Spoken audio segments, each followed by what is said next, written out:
Los integrantes del grupo somos Jonathan Alexander Sánchez, Jonathan Romero y Cristian David Mancilla, quienes habla Sebastián Hurtado.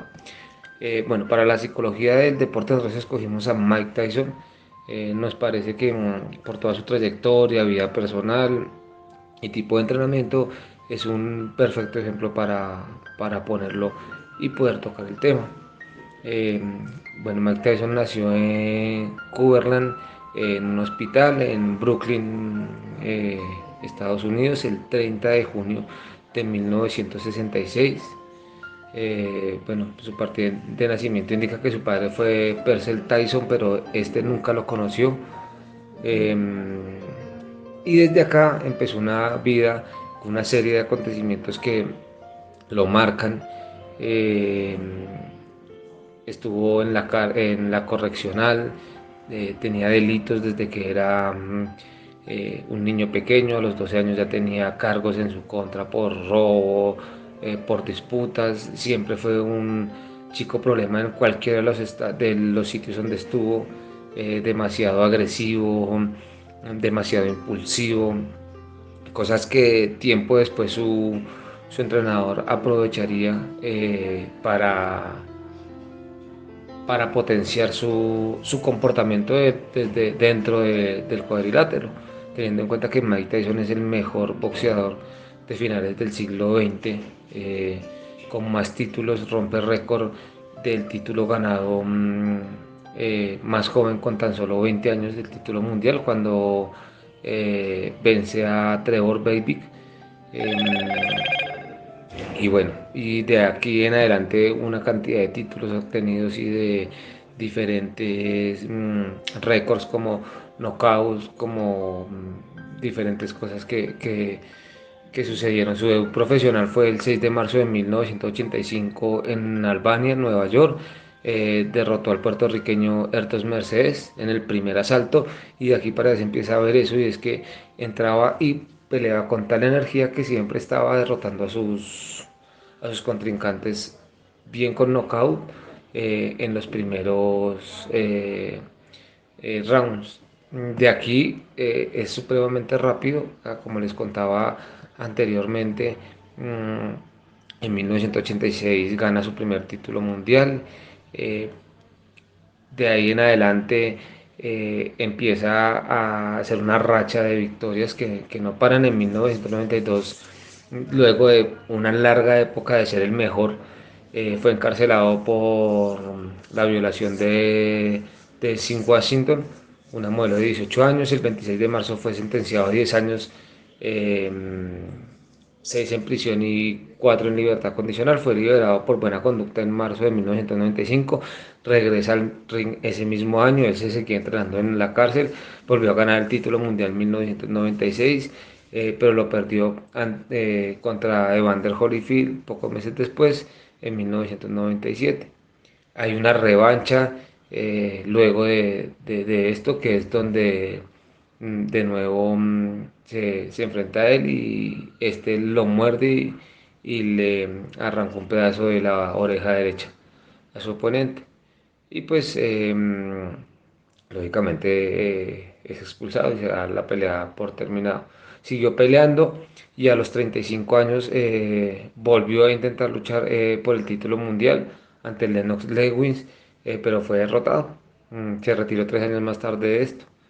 En 2013 se declaró en bancarrota después de haber cobrado 30 millones de dólares en algunas peleas y alrededor de 300 millones de dólares en conjunto en toda su carrera. Pero sin embargo, pues todos los escándalos, separaciones, prisión hacen que él, bueno, se declare en bancarrota. Este sería a grandes rasgos lo que pasó a lo largo de su vida, no tanto como una biografía, sino como los hechos más relevantes y que posiblemente marcaron su carrera, su comportamiento profesional dentro y fuera de los espacios deportivos. Psicología deportiva, tipos de personalidad, Myers-Briggs. Las personalidades, aquellas que reúnen nuestros patrones de comportamiento, son nuestros rasgos, emociones cognitivas que están ahí a lo largo de nuestra vida. Para Myers se clasifican estos rasgos de patrones en 16 diferentes tipos de personalidad. en las que se exploran aspectos muy importantes y únicos de cada uno de manera global. Cómo se enfoca la atención obtiene nuestra energía, extroversión o introversión, cómo percibimos y tomamos información, institución y sensación, cómo preferimos tomar nuestras decisiones y pensamientos y sentimientos y cómo se orientan hacia el mundo exterior, juicio y percepción. Vamos a hablar sobre la vida de Mike Tyson y cuál de estas, según Biggins, se considera una de las indicadores para la vida de Mike Tyson. Para Mike Tyson lo podríamos catalogar en el tipo de extraversión, sensación y pensamiento y juicio. Este tipo de personalidad del ejecutivo o del inspector se trata de aquellas personas a las que les gusta tener el control, son excelentes administradores tanto en cosas como de personas, son prácticas, les gusta ser organizados y manejar actividades. Listo. Cus D'Amato también fue el mentor de Mike Tyson. También fue su psicólogo, su entrenador y también fue una figura paterna. Él entrenó no solamente físicamente a Mike Tyson, sino mentalmente. Para Cus Amato, la psicología y la enseñanza eran muy importantes. Con sus años de trayectoria como de boxeo y vistosas historias de este deporte, él forjó a Mike Tyson y ese legendario entrenador le enseñó lo siguiente: comprensión y control de las emociones, psicología de la pelea, carácter y voluntad, motivación intrínseca y extrínseca, coaching y comprensión del juego. Todas estas para que Mike Tyson fuera uno de los peleadores más fuertes y con más títulos en el boxeo. También en la psicología de la pelea le enseñó que una estrategia para la preparación de la psicología consiste en hacer entender el origen de tales pensamientos y aceptaciones de esto, como el agua natural y entrenamiento para hacerle frente a este tipo de situaciones intimidantes. Mike Tyson sentía mucho miedo a la hora de realizar sus peleas. Trataba de hacerse el fuerte y no demostrar el miedo en el ring. Tras tener varios problemas con las drogas y el alcohol, tuvo un descenso de su carrera bastante.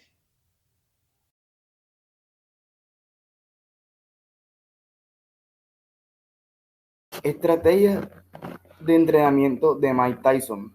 Mike Tyson fue en su momento el indiscutido campeón mundial de los pesos pesados y el hombre que estableció récords económicos que será muy difícil de superar. Pero también en las últimas décadas hemos visto lo mejor, lo peor de él. Sin embargo, hay algo que siempre lo va a admirar: su disciplina, fuerza mental y fuerza interior para entrenar de 50 a 60 horas en la semana, viendo el resultado de sus esfuerzos en las peleas cortas e invisibles. A continuación, el entrenamiento de Mike Tyson.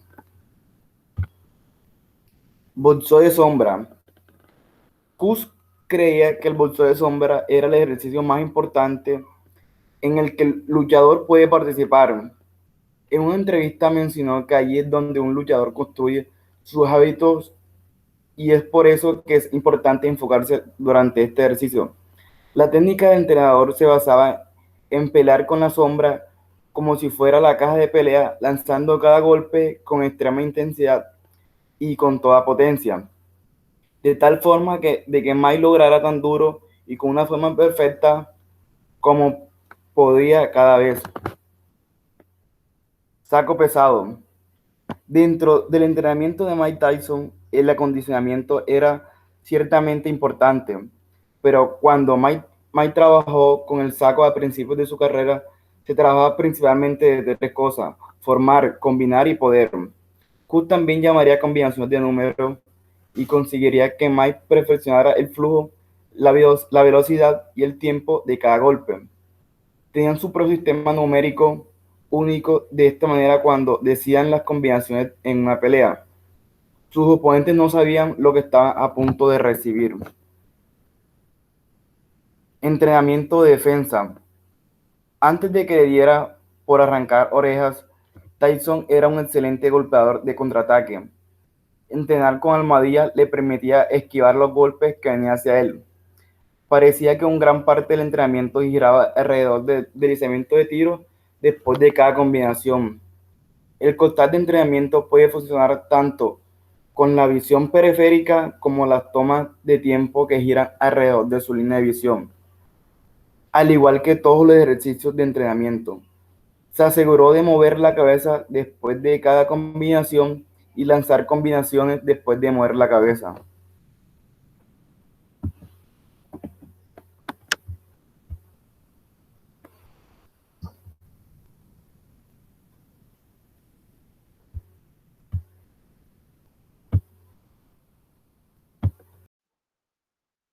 Psicología deportiva, microciclo de Mike Tyson. Así era su increíble entrenamiento, tanto físico como mental. Entonces hablamos del entrenamiento psicológico y deportivo que manejaba. El entrenamiento de Mike Tyson era tan fuera de todos los esquemas fisiológicos planteados, donde logramos identificar que su exhaustivo entrenamiento combinaban varios métodos de entrenamiento diferentes en una misma semana. Sus tiempos de recuperación eran tan cortos que combinaban varios métodos el mismo día, completando así de 50 a 60 horas de entrenamiento a la semana. Entonces vamos a analizar un día normal en la vida de Mike Tyson. Un día normal en la vida, en la mejor época de Mike Tyson, su rutina era levantarse a las 4 de la mañana, correr 8 kilómetros, desayunar, sparring de 10 a 12 rondas, secuencia de 200 abdominales, 500 sentadillas, lagartijas, 30 minutos de encogimiento de hombros y 10 minutos de trabajo en el cuello.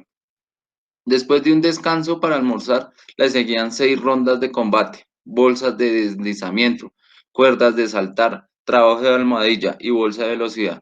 Como si no fuera suficiente, por la tarde un rato de bicicleta estática para refrescarse, cenar, más abdominales y ya para concluir el día estudiaba tácticas de boxeo en películas o videos de sus propias peleas. Entonces podemos identificar un entrenamiento diario tanto físico como mental, de 6 horas, ¿vale? Entonces, ahí es donde vamos a entender que rompe los esquemas y los paradigmas del entrenamiento, métodos de entrenamiento.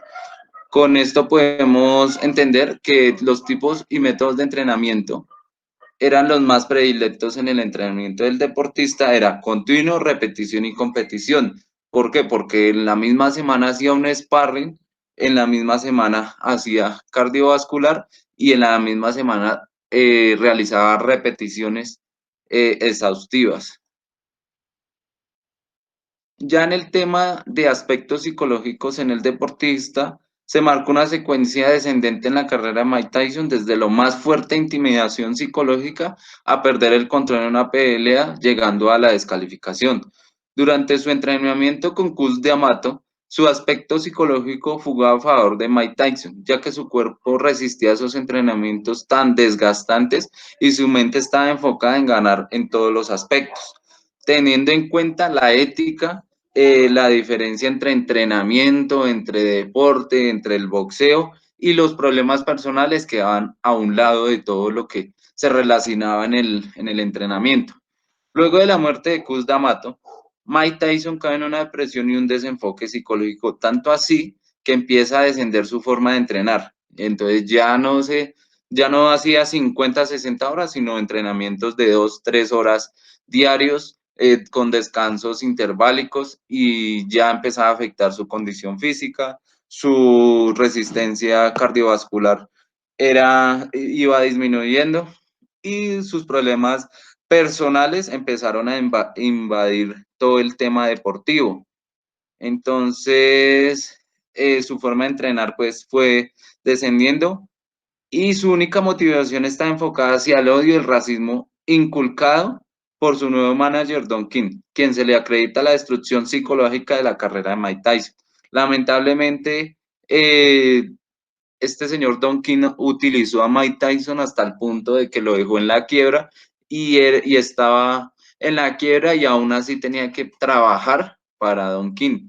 ¿Por qué? Porque este señor se aprovechó de todos los problemas de Mike Tyson y quiso inculcar esos problemas en el ring. Por eso era que Mike Tyson dejó de ser una persona muy diferente cuando lo manejaba Cus D'Amato hasta que Don King terminó finalmente con su carrera. Entonces ahí podemos ver de qué manera trascendió y descendió la carrera en el aspecto psicológico de Mike Tyson.